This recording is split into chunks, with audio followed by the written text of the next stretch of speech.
തെരഞ്ഞെടുപ്പ് രസത്തിലേക്ക് സ്വാഗതം. തെരഞ്ഞെടുപ്പ് രസത്തിൽ ഇത്തവണ ആലത്തൂർ മണ്ഡലമാണ്.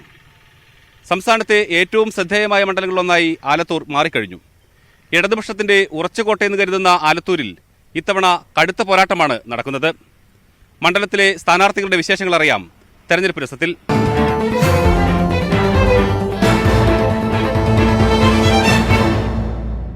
സിറ്റിംഗ് എം പിയായ PK ബിജു തന്നെയാണ് LDF-ന് വേണ്ടി ആലത്തൂരിൽ ജനവിധി തേടുന്നത്. PK ബിജു മൂന്നാം തവണയും വിജയം തേടി കളത്തിലിറങ്ങുമ്പോൾ മണ്ഡലത്തിൽ നടത്തിയ വികസന പ്രവർത്തനങ്ങളാണ് LDF-ന്റെ പ്രചാരണായുധം.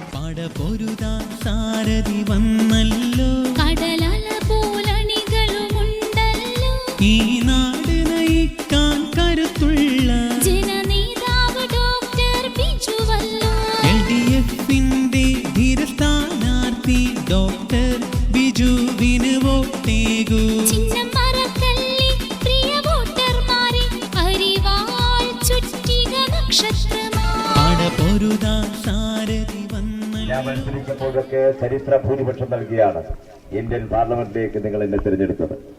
കഴിഞ്ഞ 10 വർഷക്കാലം ഈ നാടിന്റെ വികസന പ്രവർത്തനങ്ങളിൽ നമുക്കൊന്നിച്ച് പ്രവർത്തിക്കാനായതുകൊണ്ടാണ് 2200 കോടിയുടെ വികസന പ്രവർത്തനങ്ങൾ ഈ പാർലമെന്റ് മണ്ഡലത്തിൽ യാഥാർത്ഥ്യമാക്കുന്നത്. നിങ്ങളുടെ ഉറച്ച പിന്തുണയാണ് ഈ പ്രവർത്തനങ്ങൾ ഏറ്റെടുക്കാൻ എനിക്ക് കരുത്തും ശക്തിയുമായത്. ആ പിന്തുണ തുടർന്നുണ്ടാകണമെന്ന വിനയ പുരസ്സരം ഞാൻ അഭ്യർത്ഥിക്കുകയാണ്.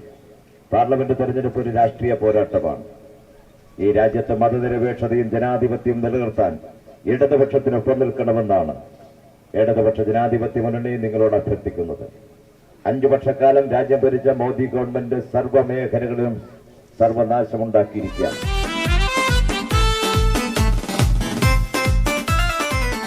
എല്ലാ പ്രതീക്ഷയിലും അസ്തമിച്ച ജനവിഭാഗമാണ് നമ്മുടെ ഈ രാജ്യത്തുനിന്നുള്ളത്.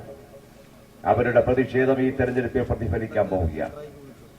രാജ്യത്തെ വർഗീയവൽക്കരണം നടത്തി രാജ്യത്ത് അധികാരത്തെ തുടരാൻ ഇന്ന് പരിശ്രമം BJP നടത്തുകയാണ്. രാമക്ഷേത്ര നിർമ്മാണം അവർ അജണ്ടയായി കൊണ്ടുവരുന്നതിന്റെ ഭാഗമായിട്ടാണ്. എന്നാൽ ഉറച്ച മതനിരപേക്ഷ നിലപാടുകൊണ്ടുകൂടി വർഗീയതയെ ചെറുക്കാനാവും. അത് നിർവഹിക്കാൻ കഴിയുന്നത് ഇന്ത്യൻ ഇടതുപക്ഷത്തിലാണ്.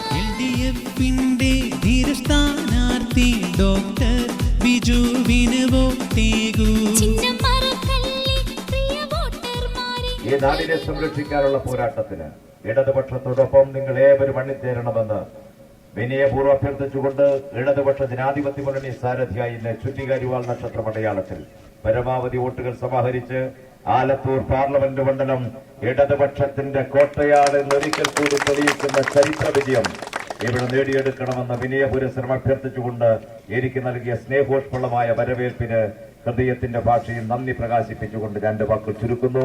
നന്ദി, നന്ദി, നന്ദി. ആലത്തൂരിന്റെ നായകനായി 10 വർഷക്കാലം നയിച്ചവരല്ലേ. ചൂട് എങ്ങനെയുണ്ട്? പ്രചാരണത്തെ ഏതെങ്കിലും തരത്തിൽ ബാധിക്കുന്നുണ്ടോ? അല്ല, ചൂട് നമ്മുടെ സംസ്ഥാനത്തുടനീളം അതിൻ്റെ പ്രശ്നമുണ്ട്. 12 മണി മുതൽ 3 മണി വരെ തെരഞ്ഞെടുപ്പ് പ്രചരണം ചുരുക്കിയത് അതിൻ്റെ ഭാഗമായിട്ടാണ്. പക്ഷേ തെരഞ്ഞെടുപ്പ് ചൂട് നാട്ടിലെ ചൂടിനേക്കാൾ അധികമായതോടുകൂടി സമയമൊന്നും നോക്കാതെ ആളുകൾ സ്വീകരണ കേന്ദ്രത്തിലേക്ക് ഒഴുകിയെത്തുകയാണ്. രാഷ്ട്രീയ നിലപാടിൽ കേരളം ഇന്ത്യയിലെ മറ്റെല്ലാ സംസ്ഥാനങ്ങൾക്കും വ്യത്യസ്തമാണ്. ഉറച്ച മതനിരപേക്ഷ നിലപാടുള്ള നാടാണ് നമ്മുടേത്. അതുകൊണ്ട് ഈ തെരഞ്ഞെടുപ്പിൽ BJP രാജ്യത്ത് ഉയർത്തുന്ന വർഗീയതയെ പ്രതിരോധിക്കാൻ ഉറച്ച മതേതര നിലപാട് രാജ്യത്ത് ഉയർന്നു വരണം. ഇന്ത്യൻ പാർലമെന്റിൽ അതിനാവശ്യമായിട്ടുള്ള അംഗബലമുണ്ടായിരിക്കണം എന്ന് തിരിച്ചറിഞ്ഞതോടു കൂടിയാണ് അഭൂതപൂർവമായ പങ്കാളിത്തം എല്ലാ മേഖലയിലും കാണാൻ കഴിയുന്നത്.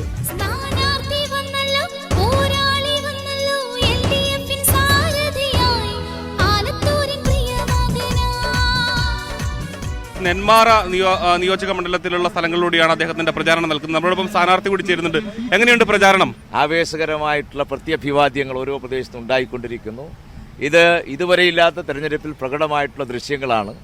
അത് ദേശീയ രാഷ്ട്രീയത്തിൽ ഇടതുപക്ഷത്തിന്റെ സ്വാധീനം ശക്തിപ്പെടണം എന്ന നിലയിലാണ് ഇന്ന് ജനങ്ങളുടെ ഒരു പ്രതികരണം വരുന്നത്. ആ പ്രതികരണം കാണിക്കുന്നത് ഇടതുപക്ഷ ജനാധിപത്യ മുന്നണി ചരിത്രത്തില്ലാത്ത വിജയം ഇവിടെ ഉണ്ടാകും എന്ന് തന്നെയാണ്.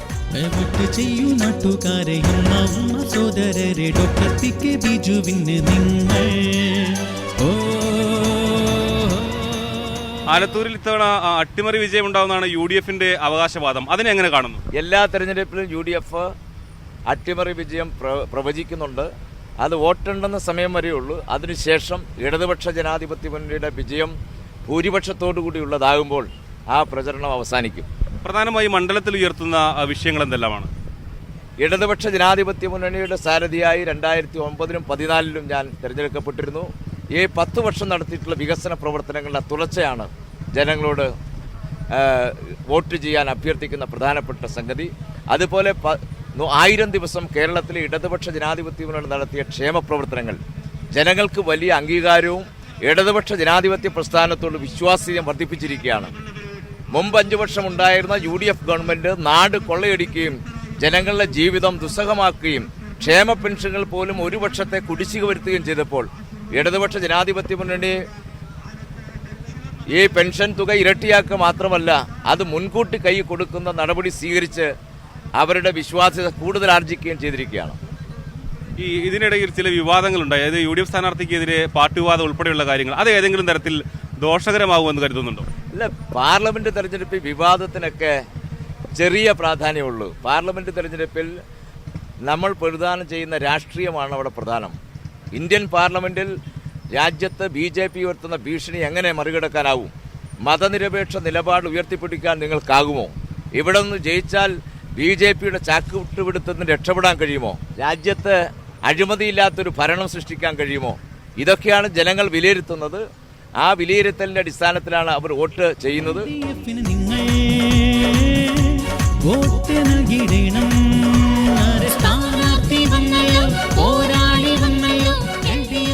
ദേശീയ വിഷയങ്ങളിൽ കോൺഗ്രസിന് പ്രതികരിക്കാനാവാത്തത് കൊണ്ടാണ് അവർ വിവാദങ്ങളിൽ അഭയം പ്രാപിക്കുന്നത്.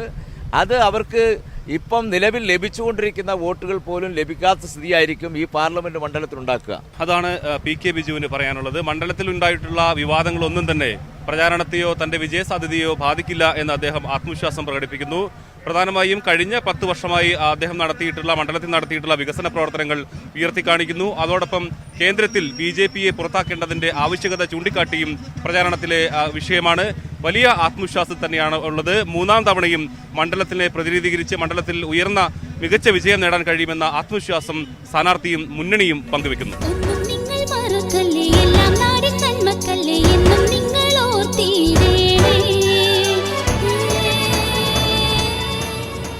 ഓരോ കേന്ദ്രത്തിലും ആവേശകരമായ സ്വീകരണമാണ് PK ബിജുവിന് ലഭിക്കുന്നത്. അതുകൊണ്ട് തന്നെ തികഞ്ഞ വിജയപ്രതീക്ഷയിലാണ് അദ്ദേഹം. ഇനി നമുക്ക് UDF സ്ഥാനാർത്ഥി രമ്യ ഹരിദാസിന്റെ വിശേഷങ്ങൾ കൂടി കാണാം.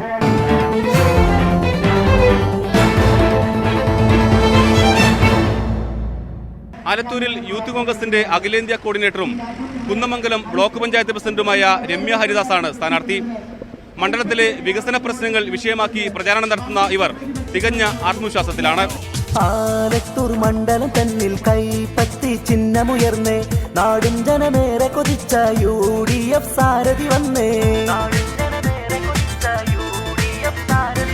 നന്മ നിനച്ചൊരു വോട്ട് പതിക്കാൻ നേരം വന്നെത്തി, രമ്യ ഹരിദാസ് വന്നെത്തി, രമ്യ ഹരിദാസ് വന്നെത്തി. ആലത്തൂർ മണ്ഡല തന്നിൽ കൈപ്പത്തി ചിഹ്നമുയർന്നേ, നാടും ജനമേറെ കൊതിച്ച UDF. എന്റെ തെരഞ്ഞെടുപ്പ് ചിഹ്നം കൈപ്പത്തി അടയാളത്തിൽ വോട്ടുകൾ രേഖപ്പെടുത്തിക്കൊണ്ട് വമ്പിച്ച ഭൂരിപക്ഷത്തോടു കൂടി എന്നെ ഇന്ത്യയുടെ പാർലമെന്റിലേക്ക് അയച്ചാൽ നിങ്ങൾ വിളിച്ചാൽ വിളിച്ചിട്ടുള്ള നിങ്ങൾ ആഗ്രഹിക്കുന്ന രീതിയിലുള്ള വികസന പ്രവർത്തനങ്ങൾക്ക് നേതൃത്വം കൊടുക്കാൻ നമുക്ക് ഒറ്റക്കെട്ടായി മുന്നേറാമെന്ന് മാത്രം പറഞ്ഞുകൊണ്ട് ഇവിടെ നൽകിയ സ്വീകരണത്തിന് നന്ദി പറഞ്ഞുകൊണ്ട് ഞാൻ എന്റെ വാക്കുകൾ അവസാനിപ്പിക്കുന്നു. നന്ദി, നമസ്കാരം. നന്മ നിനച്ചൊരു വോട്ട് പതിക്കാൻ നേരം വന്നെത്തി, രമ്യ ഹരിദാസ് വന്നെത്തി, രമ്യ ഹരിദാസ് വന്നെത്തി. ആലത്തൂർ മണ്ഡല തന്നിൽ കൈപ്പത്തി ചിഹ്നമുയർന്നേ, നാടും ജനമേറെ കൊതിച്ച UDF സാരഥി വന്നേ. ഞാനിപ്പോൾ നിൽക്കുന്നത് നെന്മാറ മണ്ഡലത്തിലെ വടവന്നൂർ പഞ്ചായത്തിലാണ്. വലിയ ആവേശകരമായ സ്വീകരണമാണ് സ്ഥാനാർത്ഥിക്ക് ഈ എല്ലാ കേന്ദ്രങ്ങളിലും ലഭിക്കും. നമ്മോടൊപ്പം സ്ഥാനാർത്ഥി കൂടി ചേരുന്നുണ്ട്. എങ്ങനെയുണ്ട് ഓരോ സ്വീകരണ കേന്ദ്രത്തിലെയും ആളുകളുടെ പ്രതികരണം? ഇപ്പോൾ വടവന്നൂരിലെ ആളുകൾ നിങ്ങൾക്ക് കണ്ടാൽ തന്നെ അറിയാം. ഞാൻ നേരത്തെയൊക്കെ പറഞ്ഞ പോലെ ഇവർ ഇരു കൈകളും നീട്ടി എന്നെ ഹൃദയത്തിലേക്കാണ് സ്വീകരിച്ചത് എന്നുള്ളത് ഇവിടെ ഇവരുടെ ഈ ഒരു സ്വീകരണത്തിൽ നിന്ന് മനസ്സിലാക്കാൻ സാധിക്കും. ആലത്തൂര് പിടിച്ചെടുക്കാൻ എനിക്ക് ഈ പ്രവർത്തകരുടെ ആവേശമാർന്ന ഈ സ്വീകരണവും ഈ പ്രവർത്തനങ്ങളും ഒന്ന് മാത്രം മതി. ആലത്തൂർ ഇത്തവണ ഐക്യ ജനാധിപത്യ മുന്നണിയുടെ കൈകളിലേക്ക് വരാൻ പോവുകയാണ്. പാട്ട് പാടുന്നെല്ലാം വലിയ വിവാദമാക്കിയിട്ടുണ്ടല്ലോ, എന്താണ് അതിനുള്ളൊരു മറുപടി ഇവരോടെല്ലാം പറയാനുള്ളത്? എന്റെ പാട്ട് പാടുന്നത് ആരൊക്കെ വിവാദമാക്കിയാലും എന്റെ പ്രവർത്തകരും എന്നെ സ്നേഹിക്കുന്ന എന്റെ വോട്ടർമാരും എന്റെ പാട്ടിനെ ഹൃദയത്തിലേക്ക് സ്വീകരിച്ച ആളുകളാണ്. എന്റെ വോട്ടർമാർ എത്ര കാലത്തോളം എന്നെ അതിന് പ്രോത്സാഹിപ്പിക്കുന്നു, എന്റെ പാട്ട് കേൾക്കാൻ അവർ തയ്യാറാവുന്നു, അത്രയും കാലം അവരോടൊപ്പം പാട്ടുപാടിയും ആടിയും പാടിയും അവരാഗ്രഹിക്കുന്ന രീതിയിൽ ഒരു മുഴുവൻ സമയ MP ആയി അവരോടൊപ്പം ഉണ്ടാകണമെന്ന് ആഗ്രഹിച്ചാണ് പാർലമെന്റ് ഇലക്ഷന് തെരഞ്ഞെടുപ്പിന് വന്നിരിക്കുന്നത്. ചൂടിലുള്ള പ്രചാരണം എങ്ങനെയുണ്ട്? ചൂട് വെയിലിന്റെ ചൂടിനേക്കാൾ അപ്പുറത്ത് വലിയൊരു ചൂട് ഇവിടെ ഉണ്ട് എന്ന് നിങ്ങൾക്ക് തന്നെ മനസ്സിലായിട്ടുണ്ടാവും. ഈ പ്രവർത്തകരുടെ ആവേശകരമായിരിക്കുന്ന തിരഞ്ഞെടുപ്പ് ചൂട് വെയിലിന്റെ ചൂടിനേക്കാൾ ഭയങ്കരമായ രീതിയിൽ പോകുന്നുണ്ട്.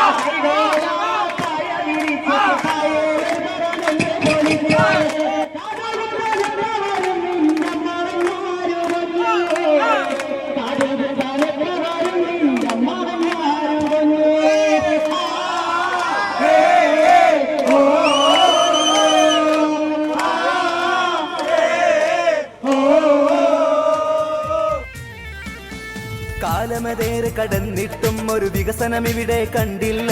കയ്യിൽ കിട്ടിയ MP സ്ഥാനം നാടിന് തെല്ലും തുണച്ചില്ല. മണ്ഡലമാകെ തകർന്നിട്ടും പുതു പദ്ധതിയൊന്നും വന്നില്ല.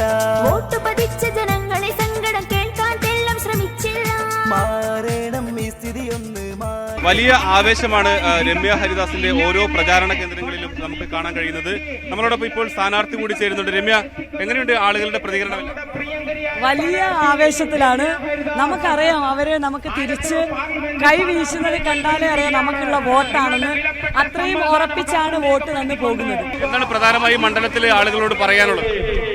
അവര് എന്നിൽ പ്രതീക്ഷിക്കുന്ന വിശ്വാസവും ആ വിശ്വാസത്തിന് തിരിച്ചുള്ള ആത്മാർത്ഥമായിട്ടുള്ള എല്ലാ പ്രവർത്തനങ്ങൾക്കും ഈ മണ്ഡലത്തിൽ നേതൃത്വം കൊടുക്കും. പട്ടിണി കഷ്ടത കണ്ടു വളർന്ന പാവങ്ങളുടെ മണിമുത്ത് പക്വതയാർന്നൊരു സംസാരവുമായി എത്തി നമ്മുടെ ചാരത്ത്. രാഷ്ട്രീയത്തിൽ നേടിയെടുത്ത ഒരുപക്ഷെ രമ്യ കേട്ടിട്ടുണ്ടാവും ആലത്തൂർ വലിയ ചുവന്ന കോട്ടയാണ്, ഇത് മറിച്ചിടാനൊന്നും പറ്റില്ല എന്നൊക്കെ ആയിരിക്കും കേട്ടിട്ടുണ്ടാവുക. എന്ത് തോന്നുന്നു? നല്ല പ്രവർത്തനമാണ്. അപ്പം അതുകൊണ്ട് തന്നെ ഇത്തവണ ബൂത്ത് ലെവൽ, വാർഡ് ലെവൽ എല്ലാ രീതിയിലുള്ള പ്രവർത്തനങ്ങൾ വളരെ കൃത്യമായിട്ട് സിസ്റ്റമാറ്റിക്കായിട്ട് നടക്കുന്നുണ്ട്. ഇപ്പോൾ ഇലക്ഷൻ സമയത്ത് വളരെ കൃത്യമായിട്ട് ആ രീതിയിൽ നല്ല പ്രവർത്തനവും പിന്നെ പ്രവർത്തകരുടെ ആവേശവും പിന്നെ ഈ രാജ്യത്ത് UPA തിരിച്ചു വരണം, രാഹുൽ ഗാന്ധി വരണം എന്നുള്ളൊരു ആളുകളുടെ ഒരു വലിയ പ്രതീക്ഷയുണ്ട്. അപ്പം ഇതെല്ലാം കൂടി കണക്ക് എടുത്ത് നമ്മുടെ ഒരു പ്രവർത്തനവും മികവുറ്റ പ്രവർത്തനം, ഇവിടുത്തെ ആളുകളുടെ മികവുറ്റ പ്രവർത്തനം കൊണ്ട് ആലത്തൂർ ഇത്തവണ UDFന്റെ കൈകളിലേക്ക് വരാൻ പോകുന്നു.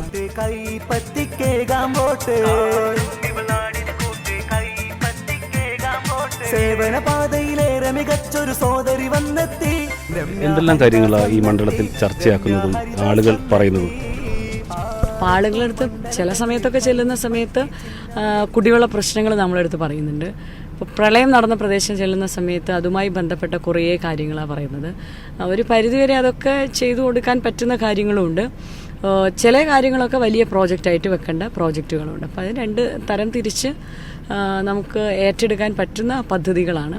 അങ്ങനെ അത്ര വിഷയങ്ങളൊക്കെ അവർ പറയുന്നുണ്ട്. പിന്നെ അതേപോലെ തന്നെ ഈ ഭവന പദ്ധതി പലരും ചോദിക്കുന്നുണ്ട്. അപ്പോൾ കുറേ കാലമായിട്ട് ഭവനങ്ങൾ ലഭിക്കുന്നില്ല, അതിനെന്ത് ചെയ്യാൻ പറ്റും എന്നുള്ള ചോദ്യങ്ങളൊക്കെയാണ് കൂടുതലായിട്ടും വരുന്നത്. അവരുടെ രമ്യക്ക് എന്താണ് ഉള്ള മറുപടിയും എന്തെല്ലാം ആശയങ്ങളാണ് പങ്കുവെക്കുന്നത്? നമ്മൾ തിരിച്ചു പറയുന്നത് പിന്നെ IAY ഭവന പദ്ധതി തിരിച്ചു വരാൻ പോവാണ്. കാരണം രാഹുൽ ഗാന്ധി വന്നു കഴിഞ്ഞാൽ തിരിച്ചെന്തായിരുന്നാലും IAY ഭവന പദ്ധതി കൊണ്ടുവരും. പിന്നെ വരുമാനം സുസ്ഥിരമാക്കുന്നതിന് വേണ്ടി മിനിമം വേതനം രാഹുൽ ഗാന്ധി ഉറപ്പുവന്ന ന്യായ് പദ്ധതിയുമായിട്ട് മുന്നോട്ട് പോവാണ്. ആ രീതിയിലുള്ള പദ്ധതികൾ തിരിച്ചു വരാൻ പോകുന്നതും പിന്നെ ക്ഷേമ പദ്ധതികൾ, ക്ഷേമ പെൻഷനുകളെല്ലാം തിരിച്ചു അവർക്ക് നഷ്ടപ്പെട്ടതെല്ലാം തിരിച്ചു കിട്ടും എന്നുള്ളൊരു പ്രതീക്ഷ അവരുടെ കയ്യിലുണ്ട്. അപ്പോൾ ആ പ്രതീക്ഷകൾ നമ്മൾ നടപ്പാക്കിയതാണ്, കോൺഗ്രസ് നടപ്പാക്കിയതാണ്. അപ്പോൾ ആ കോൺഗ്രസ് കൊണ്ടുവന്നിരുന്ന പദ്ധതികളെല്ലാം വീണ്ടും നമ്മൾ കോൺഗ്രസ് കൊണ്ടുവരാൻ പോവുകയാണ്. ഇപ്പോൾ രാഹുൽ ഗാന്ധി മത്സരിക്കുന്നു, കേരളത്തിൽ മത്സരിക്കുന്നു. എത്രത്തോളം ആവേശം ഈ ആലത്തൂരിൽ ഉൾപ്പെടെ ഉണ്ടാക്കിയിട്ടുണ്ട്? അദ്ദേഹം മത്സരിച്ച കാലഘട്ടത്തിൽ നമുക്കും അതിനകത്ത് ഞാൻ ഏറെ ഇഷ്ടപ്പെടുന്നൊരു നേതാവും എന്നെ ഒരുപാട് സപ്പോർട്ട് തന്നിരിക്കുന്ന ഒരു നേതാവുമാണ്. അപ്പോൾ ആ രീതിയിൽ രാഹുൽജി വയനാട്ടിൽ വരുന്നു എന്ന് പറയുമ്പോൾ നമുക്കതിൻ്റെ ഒരു വലിയ പോസിറ്റീവ് സൈഡാണ്. കാരണം നമുക്ക് ഒരു വലിയ പിന്തുണയാണ് ലഭിക്കുന്നത്. ഇത്രയും പ്രചരണത്തിൻ്റെ ഇടയിൽ രമ്യയുടെ മനസ്സിലേക്ക് വേറിട്ടൊരു അനുഭവം, മറക്കാനാവാത്തൊരു വേറിട്ട അനുഭവം എന്താണ്? പ്രചരണ പരിപാടിയിൽ ഇവിടെ ഈ നമ്മുടെ ചിറ്റൂര് ഭാഗത്താണ് കുറച്ചും കൂടി അവർ നമ്മളെ ചെന്ന സമയത്ത് നമ്മളൊരു തമിഴ് പാട്ട് പാടിയ സമയത്ത് അവർ വന്നിട്ട് നമ്മളെ വല്ലാതെ അങ്ങ് ഒരു സ്നേഹിച്ചു.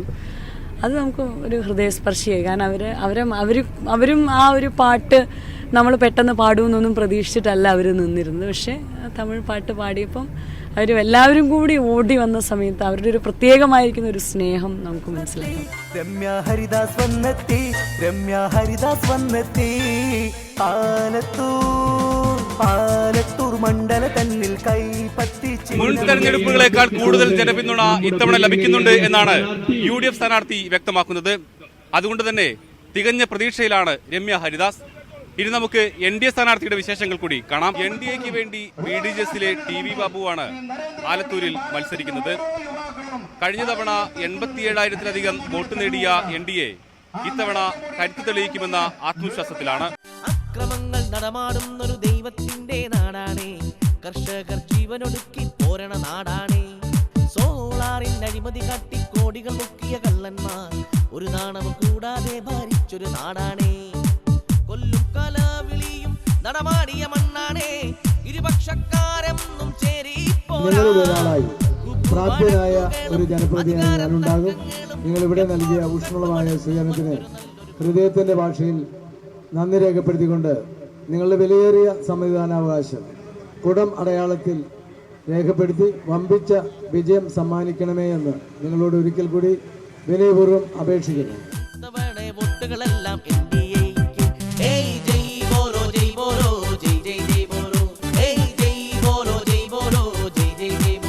നമ്മളോടൊപ്പം ഇപ്പോൾ സ്ഥാനാർത്ഥി കൂടി ചേരുന്നുണ്ട്. എങ്ങനെയുണ്ട് പ്രചരണമെല്ലാം?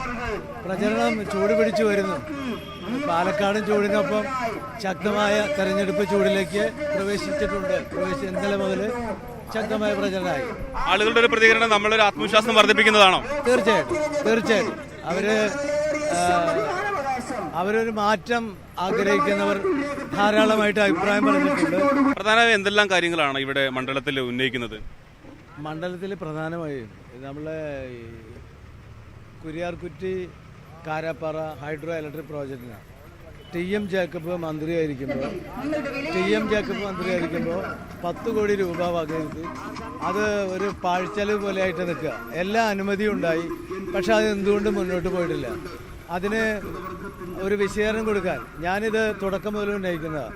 പക്ഷേ ഇതുവരെ LDFO UDFO അതിന് മറുപടി പറഞ്ഞിട്ടില്ല. ഒരു എക്സ്പ്ലനേഷൻ ഈ നാട് ആഗ്രഹിക്കുന്നത്. മറ്റൊന്ന് ആളിയാർ പറമ്പിക്കുളം പ്രോജക്റ്റാണ്. ഈ പ്രോജക്റ്റ് നമ്മുടെ സ്വന്തമാണ്, കേരളത്തിൻ്റെയാണ്. പക്ഷെ വെള്ളം ഉപയോഗിക്കുന്നത് തമിഴ്നാട്ടുകാരാണ്. അവർ നന്നായി ഉപയോഗിച്ച് നല്ല വിളവ് ഉൽപ്പാദിപ്പിക്കുന്നുണ്ട്.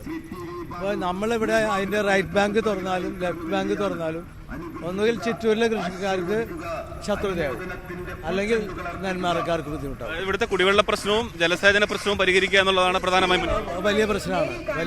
അത് പരിഹരിക്കണം.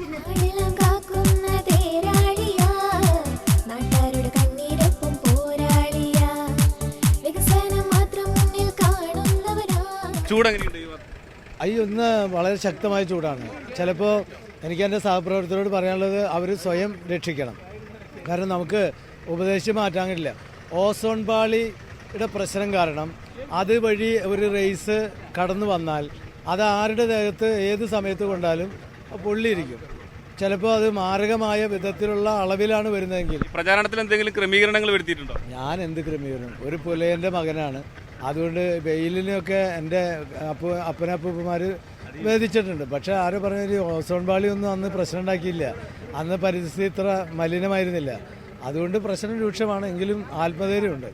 അതുകൊണ്ട് ഞാൻ 2 ദിവസം ഇതില്ലാതെയാണ് യാത്ര ചെയ്തത്.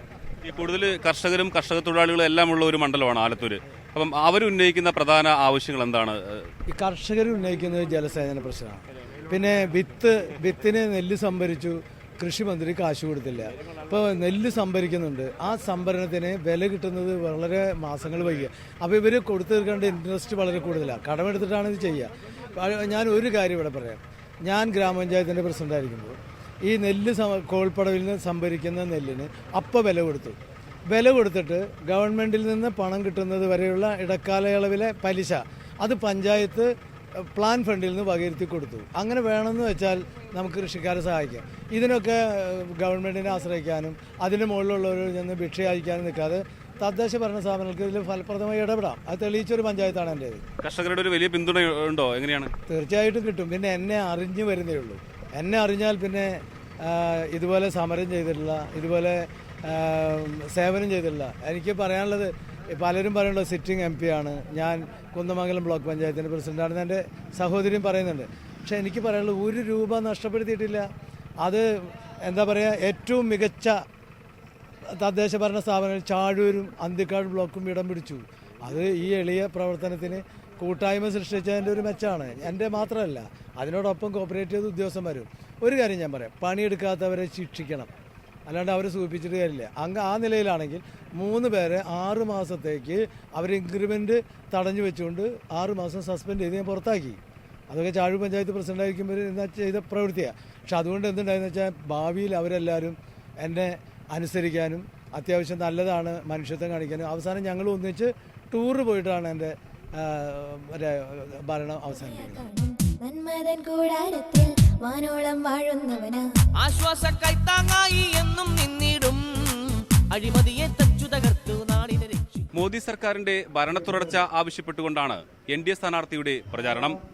മണ്ഡലത്തിൽ നിന്ന് ലഭിക്കുന്ന പിന്തുണ ഇത്തവണ വിജയം ഉറപ്പാക്കുമെന്ന് NDA സ്ഥാനാർത്ഥി പ്രതീക്ഷിക്കുന്നു. നാടിനും നാട്ടാരെയും കാത്തിരുന്ന കൈയാണേ, തെല്ലോളം തിന്മയില്ല ചൊല്ലും പേരാണേ, ലോകർക്ക് നന്മ ചൊല്ലും കാരുണ്യത്തിൻ. 3 മുന്നണികളും പോരാട്ടം കടുപ്പിച്ചതോടെ ആലത്തൂരിൽ ഇടതുപക്ഷം സിറ്റിംഗ് സീറ്റ് നിലനിർത്തുമോ, മറ്റു മുന്നണികൾ അട്ടിമറി വിജയം നേടുമോ എന്നെല്ലാം അറിയാൻ ഫലപ്രഖ്യാപനം വരെ കാത്തിരിക്കേണ്ടി വരും.